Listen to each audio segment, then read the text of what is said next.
Marcus hurried through the bustling streets of downtown, dodging pedestrians and shielding himself from the relentless drizzle. The day had been long and grueling, filled with an endless string of meetings and weighty decisions.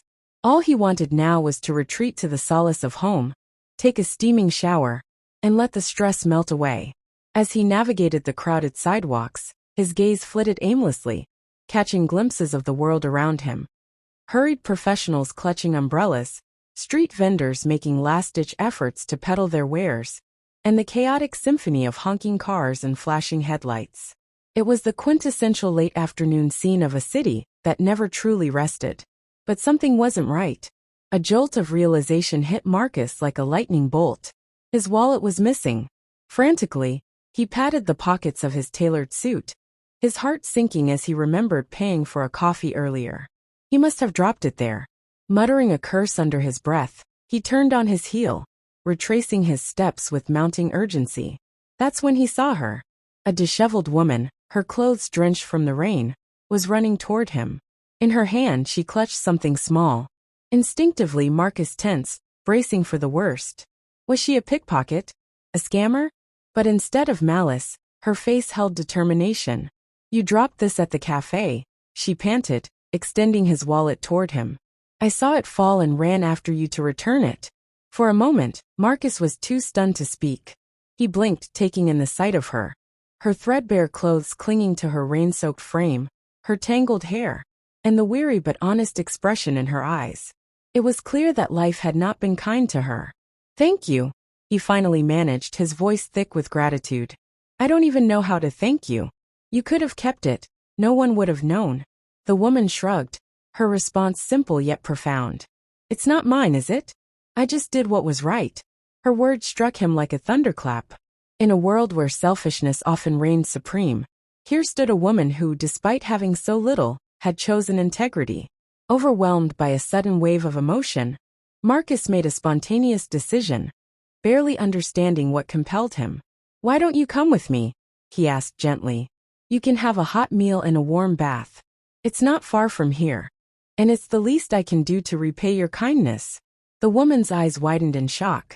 She hesitated, taking a step back as if uncertain whether to trust him. I can't accept that, she murmured, her voice tinged with both disbelief and fear. Please, Marcus insisted, his tone soft but resolute. You've done me a kindness, and I want to return the favor. No strings attached. After a long pause, she nodded reluctantly, her voice barely audible.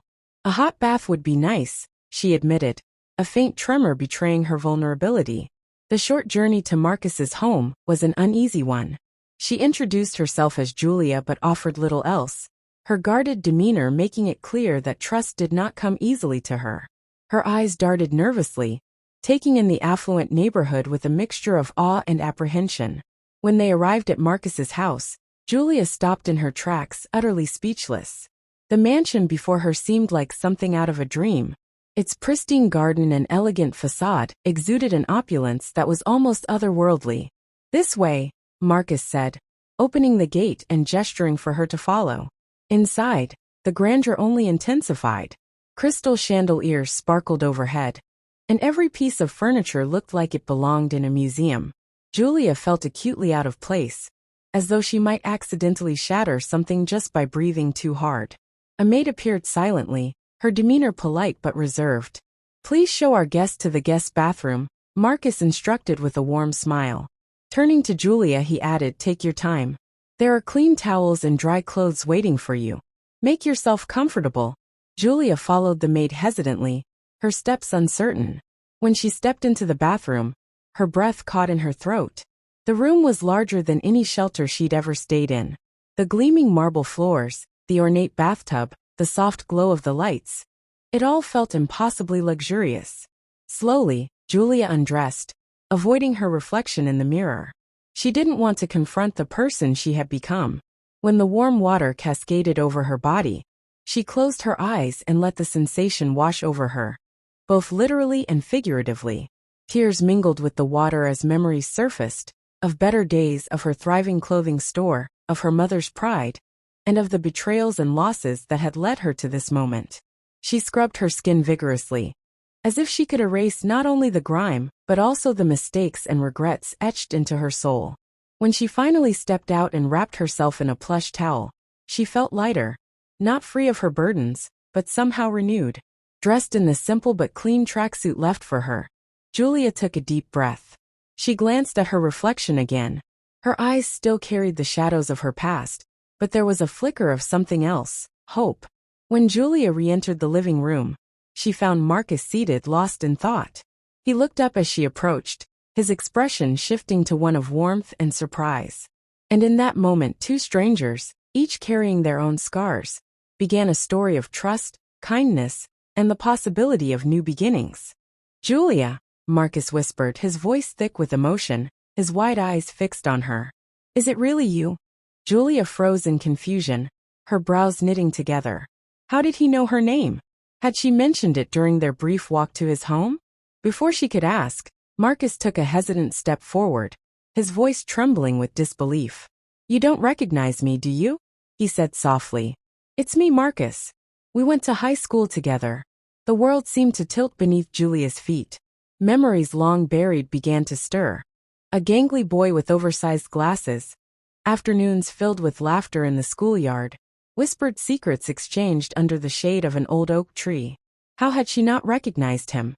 "Marcus," she murmured, her voice trembling, as though testing the name on her lips. "My God. How did I not realize it was you?" For a moment, the two of them stood there, the weight of decades of untold stories pressing heavily between them. The boy she had once known had grown into a confident man, yet his eyes still held the warmth and kindness she remembered. Marcus, however, had suspected the truth from the moment he brought her into his home. Seeing her emerge from the bathroom, her face free of grime, had erased any lingering doubt. "It's really you," he said again, his voice barely a whisper. His gaze searched her face, as if trying to piece together the years that had passed. Tears welled up in Julia's eyes, streaming down her face unchecked. A mixture of relief and shame engulfed her. "What happened to you, Jules?" Marcus asked gently, using the nickname he hadn't spoken in years. "How did you end up here?" Julia lowered her gaze, unable to meet his eyes. How could she explain the series of misfortunes and decisions that had led her to this moment? Her hands trembled as she clasped them tightly together. "Come," Marcus said softly, guiding her to the living room. He set a steaming cup of tea in front of her and sat down, giving her space but also silently urging her to speak. "Tell me everything," he urged. "I need to understand."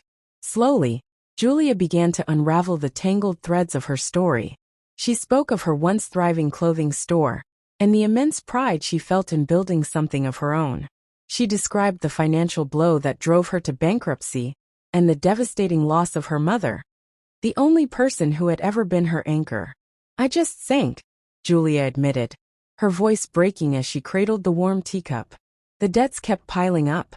I lost the shop. I lost everything. And after my mother passed, I had no one. No one to turn to.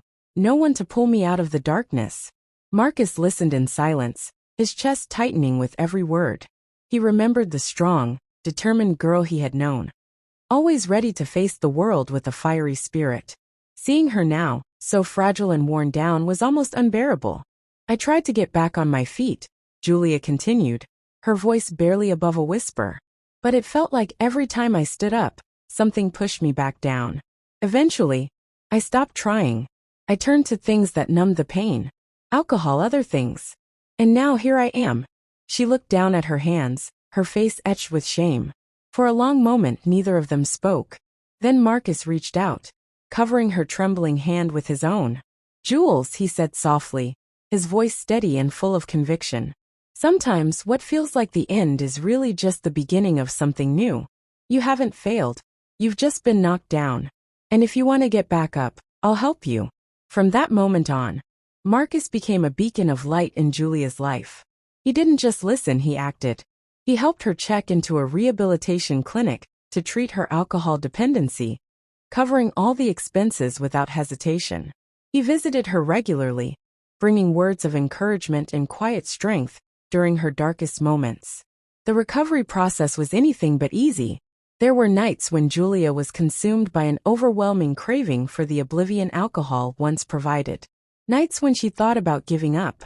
But each time, she remembered two things: her mother's unwavering pride and Marcus's belief in her. "I can do this," she whispered to herself during those difficult nights. "For them. For me." With each therapy session, Julia confronted the ghosts of her past, her grief, her regrets, and the deep-seated wounds she had ignored for far too long. Each small victory felt monumental, and gradually, a spark of hope began to ignite within her. Months later, Julia was discharged from the clinic. Though the battle against addiction was ongoing, she now had the tools and the determination to face it head-on. Marcus helped her find a simple but fulfilling job at a neighborhood bookstore. For the first time in years, Julia had a routine, a purpose. When she received her first paycheck, she used it to sign the lease on a modest apartment, a space that was entirely her own. As she stepped into her new home, she stood by the window, staring out at the city skyline.